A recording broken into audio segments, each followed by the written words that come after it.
Assalamualaikum and good afternoon everyone. So my name is Faris and today I'll be explaining to you about my presentation, which is about question 1, which is what is differentiation. So the meaning of differentiation is a mathematical process to determine how a function changes as its input changes. In simple terms, it is a process of finding the rate of change of a function with respect to its variable x.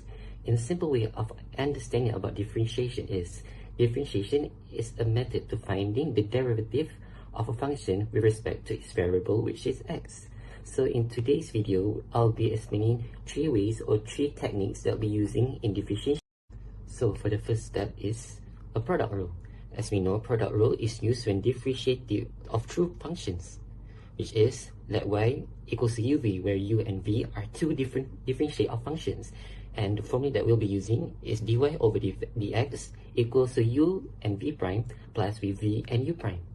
And for the second step is a quotient rule. A quotient rule is used when differentiating a function in the form of u over v, which means let y equals to u over v when u and v are two differentiable functions as dy over dx equals to v and u prime minus with u and v prime over v squared. Usually for quotient rule, we see when involving a bracket. And for the last technique is chain rule. For chain rule is used for composite function, which is f in a bracket gx. And for the formula that we'll be using is d over dx f gx equals to f in a bracket gx equals to gx. So that's all from me. First of all, we need to separate them into 2. Interlog x power of 4 and cos 2x minus 5. So we need to differentiate first. 4, we need to move 4 to in front, so will be 4 interlog x. And cos 2x minus 5, if we differentiate, will be, formula is negative sign u multiplied by u prime. Negative sign, so 2x minus 5 and then u prime. So if we differentiate 2x minus 5 to 2 minus 0, so 2 minus 0 multiply 2 into negative sign, negative 2 sign multiplied by 2x negative 5. We will combine and simplify 4 over x. Dialog x, we can make like 1 over x. 4x minus 2 sine. We need to use product rules. We need to do let u. So dialog x power of 4 or if we simplify, we can get 4 dialog x. 4 over x equals to cos 2x minus 5, negative 2 sine 2x minus 5. After that, we need to substitute into this formula. Dialog x power of 4, then negative 2 sine multiply 2x minus 5 plus cos 2x plus 5 and 4 over x. The 4 can move to in front, so will be 4 and dialog x multiply negative 2 in 4, so we get negative 8 dialog x sine 2x minus 5 plus 4 into numerator and x into denominator. 4 cos 2x plus 5 over x. 3x squared minus 2 is u and sin x is b. Differentiate which move the power into in front. The power we need to minus with 1 times if we differentiate, so can get cos x. 2 multiplied 3 can get 6x minus 2 cos x. Push again x, so the last is 6x cos x. We just take u prime and v prime at the up, and then we just substitute into this formula.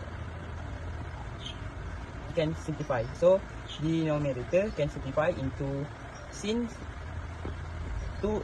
square x.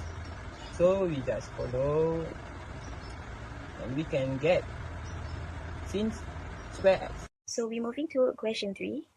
In this question, we are using the implicate differentiation.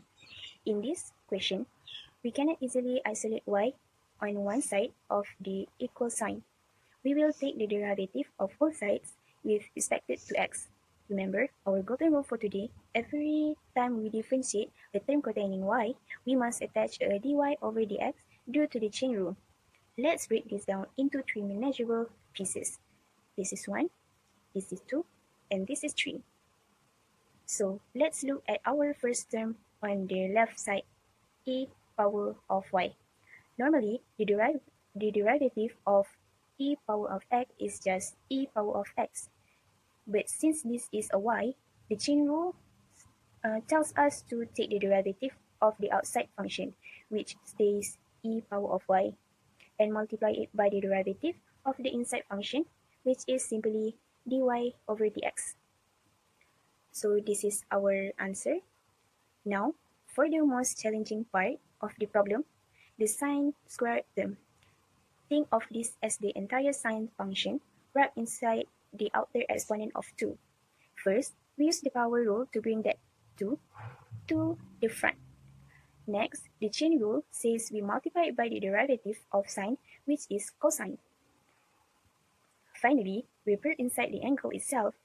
The derivative of x power of 3 is 3x power of 2, and the derivative of ln y is y over 1 over y times dy over dx. So, to keep our screen from getting too cluttered, we can use the trigonometric double angle identity to cleanly collapse the front term into a single sine function. So this is our second term. So let's jump across the equal sign to the right side for xy. Since 4x and y are being multiplied together, we must use the product rule. The derivative of the term 4x is just 4, multiplied by the original second term y. Then we add the first term 4x multiplied by the derivative of the second term, which gives us dy over dx. So our pieces are completely gathered. With all components differentiated, let's substitute them back into our original equation layout. To prepare for isolating our goal, we need to distribute the sine function into the parentheses. This splits our middle term into one purely algebraic piece and one piece containing our target variable, dy over dx. Now, it's algebraic time. We want to gather all terms featuring a dy over dx onto the left-hand side and shove everything else to the right. Watch your positive and negative sign carefully as they cross over. Once grouped on the left, we can factor dy over dx entirely out of the expression, leaving us with one giant bracket. For our last step, we divide both sides by the large bracket to completely isolate dy over dx. So that's our final answer. And for the last question, which is question number 4, it says that we need to use linear approximation to estimate the value, and the final answer, it needs to be in two decimal places. So for linear approximation, it does give us a formula that we need to remember. So this is the formula, and this is all the information that we need to know, and this is the question. So from this equation, we need to let fx, so the x is 4.05. So we can get this equation. So from this equation, we need to differentiate the equation. So we need to bring the power 3 over 2 to the front. And the power, it needs to be minus 1. Same goes as this one. So we can get 3 over 2 x to the power of 1 over 2 plus. Why is it plus? Because when we negative 1 times 16, it will become negative 16. So when negative meets negative, it will become positive. So from this equation, we can make it into a surd.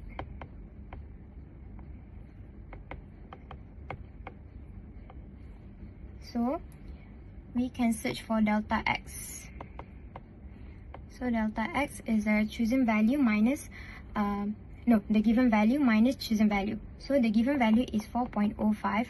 So the chosen value is approximate value. So how do we find the approximate value? We need to find the nearest value to the given value, which is 4.05. So the approximate that we can get is 4. So delta x is 0.05. So we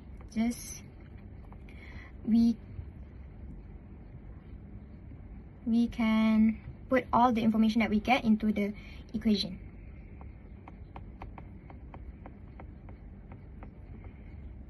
And delta x. So we can get for here 0.05 and then write it all back.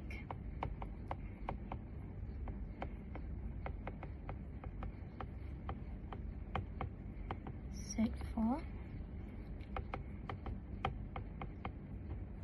0.05. So when we press the calculator, we can get 4.20 is the final answer. That's all from us. Thank you.